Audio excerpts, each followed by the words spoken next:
3장. 여인이시여, 이 사람이 어머니의 아들입니다. 이분이 내 어머니시다. 혼인성사. 주님의 말씀을 통해 마리아와 요한 사도 두 사람의 관계는 전혀 새로운 차원으로 넘어가게 된다. 관계의 자연적 차원에서 성사적, 영적 차원으로의 전이는 그분의 말씀을 통해 이루어진다. 혼인관계 역시 그분의 약속 안에서 새로운 차원으로 도약하게 된다. 주님께서 십자가에서 하신 말씀은 삶의 절정의 순간에서 흘러나온 것이며 그분의 마지막 유산을 담고 있기에 모든 최종적인 것을 자기 안에 간직한다. 이는 십자가 위에서 겪으신 그 위에서 성취하신 고통의 유산이다. 하지만 이를 단지 3시간 동안 일어난 사건으로 본다면 이 고통은 이해될 수 없다. 주님께서는 바로 이 고통을 위해 이제껏 살아오셨다. 그 고통의 그림자가 그분께서 계획하시고 원하셨던 모든 것, 그리고 그분의 전 존재 위로 들이운다. 그 고통이 그토록 생명력을 지니기에 교회가 된다.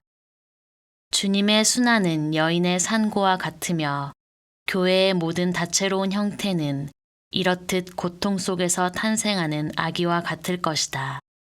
지금 이 순간의 말씀을 통해 성자께서는 어머니에게 간청하신다. 물론 어머니가 천사에게 예 라고 응답하셨기에 성자의 이 말씀이 있을 수 있었다. 하지만 그분의 말씀이 모든 시간을 넘어서 있기에 또한 주님께서 그 십자가 위의 말씀을 위해 모든 삶을 사셨고 애초에 그 말씀을 위해 인간이 되기를 원하셨기에 어머니의 예라는 응답은 결국 십자가를 향한 대답의 의미를 지니고 있다. 마리아는 이제 전적으로 어머니가 된다. 성자의 고통으로 인해 어머니로서의 직분을 새로이 받게 되시어 주님께서는 이제 마리아를 단순히 여인이시여 라고 부르신다. 마치 신부가 신랑의 말에 따르는 것처럼 마리아는 성자의 말씀과 뜻을 받아들일 수밖에 없었다. 하지만 주님께서는 그 말씀을 통해 마리아에게 가장 사랑하는 제자 요한을 주셨다. 요한은 어머니와 아드님 사이에 갑자기 십자가의 생명력 한가운데에 서 있다. 그리고 마리아와 요한이 함께하면서 십자가의 생명력이 어떻게 작용하는지 가시적으로 드러나기 시작한다. 하지만 가지는 나무에서 떨어지지 않으며 그 작용은 오히려 안으로, 즉 지금 여기 어머니와 아들의 관계 안에서 드러난 교회의 본질 속으로 이끈다. 예수님의 자리에 요한 사도가 들어선다. 하지만 말했듯이 마리아는 어떤 것도 대답할 필요가 없다. 성자께서 성부의 뜻을 행하시는 것과 같이 마리아는 성자의 뜻을 받아들인다. 이는 마리아에게 결정적이다. 요한의 아들됨은 영의 아들됨이며 사랑의 주님, 순환의 아들됨이다. 이는 책임이 없는 아들됨을 말하는 것이 아니다. 왜냐하면 주님께서는 즉시 요한에게 이렇게 말씀하시기 때문이다. 보라, 이분이 내 어머니시다. 이는 주님께 대한 각자의 순명 안에서 또한 상호적 책임 안에서 이루어지는 온전한 관계다. 이 안에서 그분의 마지막 의도가 실현된다. 교회에 속하는 사람들은 어떠한 지위 속에서 살아간다. 교회는 혼인의 자연적 지위를 성사적으로 축성하고 구체화한다. 이를 통해 혼인의 우연적이고 일시적인 요인을 제거한다. 남자와 여자는 교회가 요구하는 것처럼 유일무이하고 풀 수 없는 결합의 투명성과 영속성 안에서 사랑하는 사람으로, 교회 안에 서 있는 사람으로, 신앙에 순종하는 사람으로 살아야 한다. 만일 어떤 평범한 부부가 십자가 아래에 서 있다면 주님께서 그들에게 십자가로부터 혼인적 축복을 내려주신다면 이 부부는 축복받지 못한 부부와 다르게 상상할 수 없는 방식으로 특별하게 될 것이다. 주님의 축복을 받는 이 부부는 영원하며 세상의 모든 역사에 앞설 것이다. 이러한 부부는 순결하다. 그들이 서 있는 곳은 단일한 성사적 혼인 계약의 저편이며 교회가 자신의 핵심 안에 스스로 순결한 신부로 골고타의 고통의 신부로 있는 곳이다. 이 부부는 주님의 십자가 말씀으로부터 탄생한다. 마치 아담과 하하가 근원적 짝을 이뤘던 것과 같이 그들은 주님의 말씀을 통해 근원적 한 쌍이 된다. 죽어가는 성자를 통해 그 안에서 인간적 관계가 새롭게 형성된다. 이는 마치 어머니의 생애가 우리의 눈앞을 지나가는 것과 같다. 예수님을 독생자로 낳았던 어머니가 이제 새로운 아들을 얻으신다. 모든 이의 구세주이신 분께 지상의 삶을 선사했던 어머니는 아드님의 자리에 다른 사람을 받는다. 당신 독생자께서 원하셨기에 겉으로 보기에는 임의의 누군가를 죽어가는 구세주 대신에 그분 곁에 서 있던 누군가를, 성자를 세상에 보여줄 누군가를 말이다. 주님께서는 요한을 마리아의 생명력 한가운데로 연결하신다. 그 안에서 아들의 권한과 책임이 요한에게 자라나도록 말이다. 하지만 이렇게 대신한다는 것은 주님께서 함께 하심을 말한다. 성자께서 요한 사도를 어머니와 신부를 향한 관계의 중심에 세우셨지만 이는 주님의 사랑이 요한과 함께하는 식으로 온전히 당신의 사랑으로부터 이 새로운 관계가 형성되는 방식으로 이루어진다. 어머니는 이에 대해 숙고한 것을 늘어놓거나 생각을 표현한다거나 그날의 당혹스러움을 드러낸다거나 본래의 아들에 대한 편애를 표현하면서 권리를 주장하지 않으신다. 어머니는 그분 말씀에 순종한다. 성자의 뜻에 대해 자신의 모든 영적 결정권을 영원히 빼앗아간 예라는 응답을 하셨기 때문이다. 그리고 요한을 아들로 받아들임으로써 마리아는 세상의 어머니가 된다. 이제 어머니는 성자께서 주시는 모든 사람을 받아들이는 것이다. 마리아의 모성은 다시금 더 높이 들어 올려진다. 마리아는 십자가로 인해 장차 교회 속으로 들어오고 영원을 향해 나아가는 어머니가 될 것이다. 한때 당신의 태를 덮으셨던 성령께서 이제 다른 방식으로 주님의 뜻에 따라 마리아에게 내려오신다. 마리아는 2번 다시 태 안에 아이를 갖지 못하겠지만 당신 아드님의 자녀들을, 그 사랑의 제자들을 아들로 받게 되신다. 아버지와 어머니를 가졌었지만 주님을 위해 2분 모두를 버렸던 요한은 이제 새로운 어머니를 갖게 되었다. 그리스도를 따를 수 있게 해준 신앙으로 또한 성자의 사랑으로 주어진 어머니이자 이제 그분을 위해 서 있어야 할 어머니, 자기 벗의 어머니이자 하느님의 어머니를 말이다.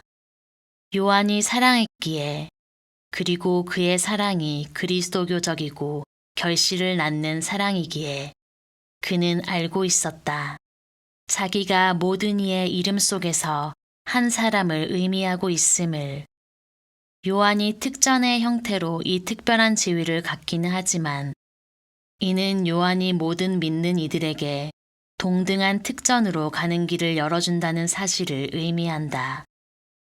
그는 무언가를 시작했고 계속해서 확장될 것이다. 주님께서 묶어주시고 축복하시어 당신이 떠난 뒤에도 최후의 고독을 알지 못할 이 관계는 요한과 마리아라는 영적인 한 쌍에만 주어지는 것이 아니다. 그분께서는 그 자리에서 가시적 교회에 그 선물을 주신다. 즉 십자가의 축복 속에서 동시에 혼인의 축복 역시 주어지는 것이다.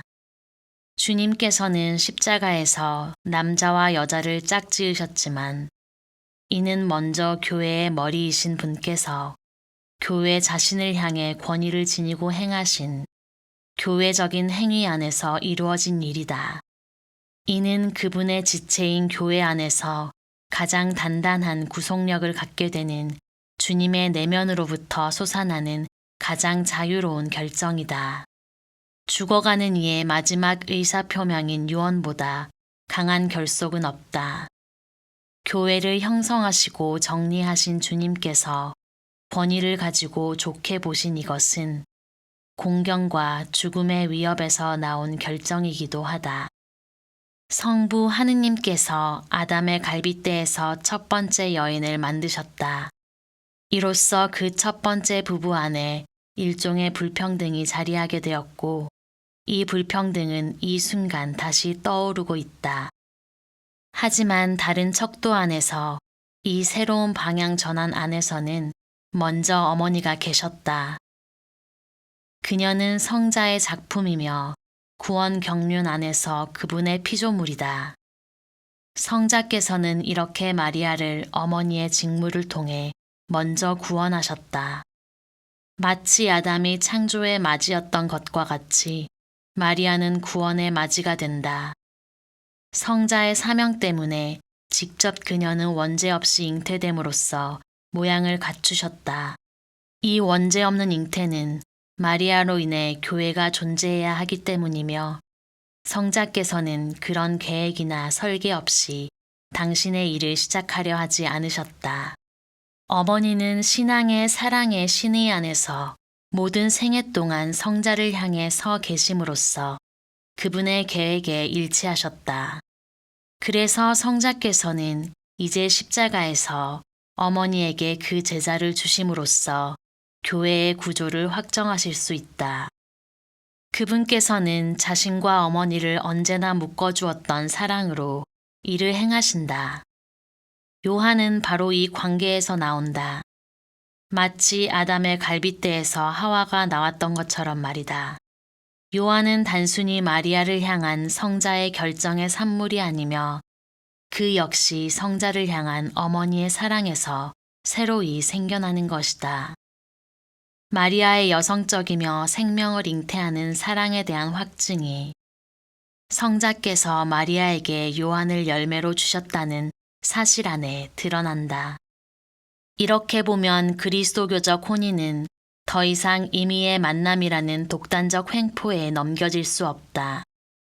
성령께로, 교회의 문자로 이 인간적 관계가 향하도록 정해져 있는 것이다. 교회가 혼인관계 안에서의 선명성을 보여줄수록, 인간의 사랑을 영원으로 향하게 할수록, 그 사랑의 교회 안에서 명확하게 윤곽을 그린 자리를 마련해 줄수록, 성자께서 이 성사적 혼인 규범을 세우신 교회는 마치 마리아와 같이 주님의 말씀을 고지 듣는다는 것을 보여준다. 이는 순명의 자리이자 정의의 자리이며 책무의 자리다. 하느님의 섭리가 다스리기에 그 안에서 모든 관계가 선명하고 명백해지는 주님의 말씀이 현존하기에 아무것도 우연에 맡겨두지 않는 자리다. 남자와 여자의 관계는 교회의 영적 삶에 참여함으로써 고귀해지고 드높여진다. 그 생명력은 교회의 생명력으로 인해 교회를 통해 주님과 그 말씀으로 향하는 순명의 힘으로 인해 살아갈 것이다. 하지만 이는 십자가의 말씀이다. 그리고 십자가에서 나온 것, 교회뿐만 아니라 모든 인간적 관계의 형태를 부여하는 것이 바로 이 말씀이다. 마리아와 요한을, 교회와 인간을, 남자와 여자를 하나로 결합하는 이 말씀은 하나 안에 있는 둘, 곧 은총과 외형이다. 4장. 저의 하느님, 저의 하느님, 어찌하여 저를 버리셨습니까? 성품 성사. 주님께서 짊어지신 사명의 무게는 그분을 한계까지 밀어붙인다. 그리고 사제는 자신이 짊어지는 사명의 무게 안에서 그 고통의 한복판에서 주님께서 마지막 순간에 던지신 물음의 의미를 깨닫게 된다. 하지만 그 사명의 무게를 견디셨기에 부활이 있었음을 안다는 것은 우리에게 크나큰 희망이 될 것이다. 십자가에서 고통받으시는 분께서는 다른 모든 사람에게 도움을 주고 구원을 베풀기 위해 모든 고통의 가능성을 지닌 채로 사람이 되기를 선택하시어 한 인간으로서 고난을 받으신다. 이는 그분 사명의 절정이다. 그분께서는 마지막에 뒤로 물러나 온전히 개인적인 죽음을 맞이하기 위해 이 절정을 십자가에 발치해서 물리치지 않으시며 그 순간과 거리를 두지도 않으신다. 그리고 모든 죄인 곁에서 고통받으시지만 이 고통은 사명으로부터 기인하는 것이며 사명 안에서 일어나는 것이다. 그분께서는 사명을 성부께 받았으며 모든 삶의 주도권을 건네드림으로써 이 사명을 넘겨받게 되셨다. 그분께서는 성부께 대한 순명 안에서 삶을 사셨고 무엇이 아버지의 것인지 세상에 알리며 사셨다. 그러나 동시에 인간적이고 자연적인 법칙에 몸을 굽히고 그 법에 순응하는 한 사람의 인간으로서 사셨다. 그분의 사명은 영의 신적 사명이기도 하지만 동시에 다른 인간 사이에 살고 일하셨던 육신을 지닌 인간의 사명이기도 했다. 그분께서는 이 사명 안에 지상의 삶과 활동을 놓으셨다. 그분께서 소유하신 것, 받으신 것, 전달하신 것 모두 사명의 윤곽을, 형태를 부여한다. 바로 이를 위해 그 사명의 뜻이 마지막까지 이루어지는 것이다. 동시에 주님께서 십자가에서 하신 모든 말씀은 구체적이고 현세적인 계기를, 지상적 의미를 갖는다. 하지만 이는 완전히 하늘을 향하는 것이며 하늘나라에서 온전히 이해될 수 있는 것이다. 강도와 주님의 대화 안에서 말씀이 지닌 다충성이 가장 분명하게 드러난다. 그분께서는 단순하고 현세적인 단어로 그 강도에게 하늘나라를 약속하신다. 그 하늘나라는 그분께서 강도에게 저 세상에서 충만하게 채워주실 무언가지만 동시에 이는 막연히 언젠가가 아니라 오늘, 바로 지금이다.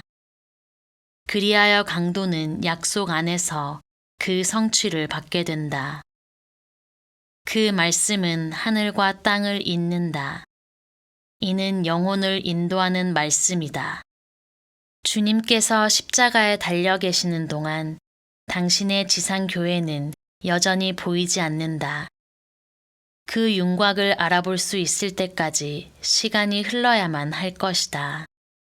그러나 그분께서 십자가에서 하신 모든 말씀은 교회를 위해, 교회 안에서 그분 사명의 외연을 얻기 위해, 그리하여 성부의 뜻을 이루기 위해 하신 말씀이다.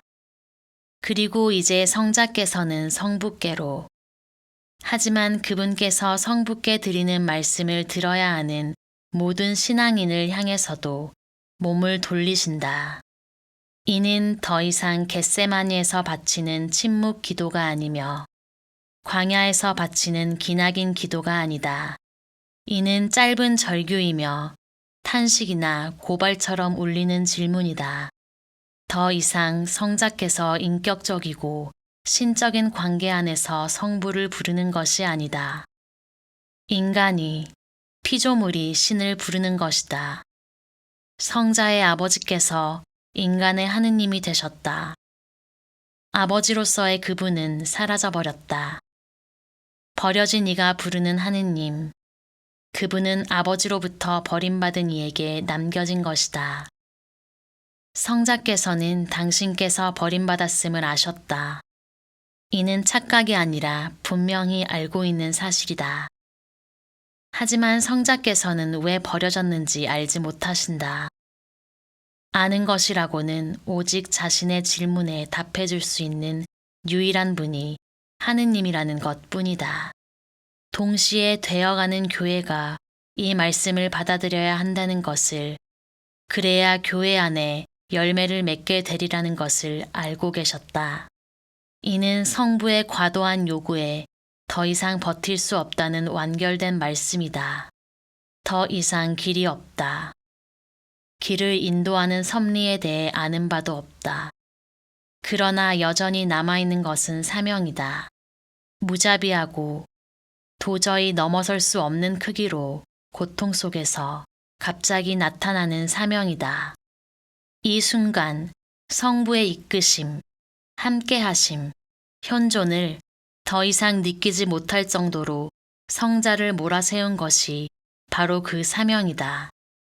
그분께서 성부의 영원한 아들이라는 사실은 그 사명 안에서 더 이상 중요하지 않다.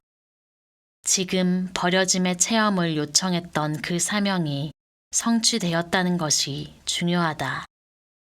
성자께서는 버려지셔야만 했다. 당신을 떠나신 하느님을 아셔야 했다. 그러나 그 버려짐의 이유까지는 아니었다. 이 주님의 어찌하여는 이렇게 모든 그리스도교 사명에 어찌하여가 되고 사제가 부르짖는 왜가 된다. 사제가 하늘과 땅이라는 두 세상을 자신의 직무 안에서 더 이상 하나로 모으지 못할 때, 자신이 걸어갈 길을 더 이상 바라보지 못할 때, 세상의 죄가 너무나 막강하게 더 이상 어떤 것도 유용하지 않을 정도로 강력하게 사제의 나약함을 만나 그 나약함이 너무 커질 때, 그리고 자신의 의미 없고 무력하게 되어버린 직무 말고는 아무것도 남아있지 않을 때 부르짖게 되는 왜가 되는 것이다. 자기가 한 모든 일이 헛되고 서품을 받은 것 역시 무의미하고 교회를 위해 모든 기력을 쏟은 것도 쓸모없으며 삶에 애를 쓴 것, 의무를 다한 것 역시 헛되다. 아무 열매도 맺지 못했고 더 오래 견뎌내기에는 포기하고 싶은 마음이 너무 크다. 처음 몇 해 동안의 기쁨과 확신은 사라져버렸다. 그러나 어두운 밤 속에 있는 십자가의 성 요한처럼 사제도 자신의 고독을 더 이상 공적으로 알릴 필요가 없다. 왜냐하면 십자가의 성자께서 그들을 대신해 이를 행하시기 때문이다. 그분께서는 단지 모든 죄악을 짊어지신 것뿐만 아니라 그 죄에 대한 보석이나 당신을 따르는 이들의 고독까지도 짊어지신다. 성자의 절규는 예언이며 선취다. 그분께서는 당신을 따르는 이들이 만나게 될 모든 것까지도 미리 짊어지신다. 당신께 진정으로 속한 그리스도를 따르는 대담한 모험을 진심으로 수행하는 희생의 마음을 가진, 그러나 갑작스레 공허 앞에 서게 된 이들이 짊어질 바로 그것을 말이다. 왜냐하면 그들은 자기 자신을 위해 인간적인 안전을 찾거나 주님의 동행을 바라지 않았고 오히려 있는 그대로의 주님의 뜻을 찾았기 때문이다. 그리고 이것이 그들을 원하지 않는 상황 속으로 몰아넣었다. 그러나 교회는 십자가의 말씀을 받아들인다. 그리고 이 말씀은 그분을 온전히 따르는 이들에게 교회와 주님의 이중적 활동을 통해 전달된다. 대답하지 않는 하늘을 향해 공허 속으로 울리는 말씀이 퍼져나간다. 아무런 대답도 없이 말씀은 그저 번져나간다. 이는 하느님과 그 피조물 사이에서, 하늘의 힘과 지상의 무력함 사이에서 생길 수 있는 가장 명백한 충돌이다. 이는 가장 날카로운 대비이며 연결점이라고는 없기에 주님을 따르기로 마음먹은 이들은 자기들이 그 자리에서 말씀 안에 놓였다는 것을 확신할 수 있다. 어찌하여 성부께서 성자를 부활시키셨는지 이 절규를 통해 이해할 수 있게 된다.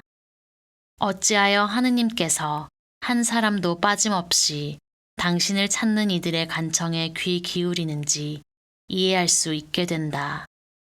그러나 그 절규는 우리의 모든 간청을 하나도 남김없이 깨끗하게 해준다. 이 절규 이후에 우리의 간청은 더 이상 우리 자신을 향하지 않는다. 우리의 청은 하느님을 향하고 그분 사명의 성취를 위해 간청하는 교회의 청이 되어야 하며 십자가를 따르는 이의 청이 되어야 한다. 성부께서 응답하지 않으신다는 건 역시 얼마나 성자의 파견을 중요하게 여기시는지를 보여준다. 그분께서는 그 사명을 이처럼 극단으로까지 이끄신다. 왜냐하면 이것이 전적으로 사명이기 때문이며 신적 구원의 임무이기 때문이다. 성부께서는 성자께 지나친 요구를 하신다. 사랑 가득한 아버지께서 그분을 위해 모든 것을 다하고 죽어가는 아드님께 어떠한 대답도 하지 않는 이 상황까지도 견뎌낼 것을 요구하신다. 성부께서는 이렇게까지 하실 수 있다. 현존하시는 성자의 생명력 넘치는 은총 안에서 성부께서 선사하신 대답을 교회 안에 가지고 있을 만큼 교회는 이미 살아있기 때문이다. 성자께서 어찌하여 저를 버리셨습니까? 라고 묻는 것은 온전히 고립무원의 고독이 당신 자신을 특징 짓는다는 것을 말한다. 그분께서는 그저 버려진 사람일 뿐이다. 다른 어떤 수식어도 갖고 계시지 않는다. 하지만 2번이나 소리쳐 불렀던 하느님과 마주하고 계신다. 가장 큰 사랑으로 성자의 이 고독을 허락하시는 순간에 당신께서 하느님이심을 가장 완전하게 드러내시는 그 하느님과 말이다. 그리고 이번에는 성자 앞이 아니라 성자의 신부인 교회 앞에서 직접 마주한다. 성자의 말씀이 교회로 흘러들어올 때 모든 성사적 은총 안에서 열매를 맺으며 모양을 갖출 때 이렇게 마지막 생명력의 표지는 성부께서 스스로 축복하신 말씀이 된다.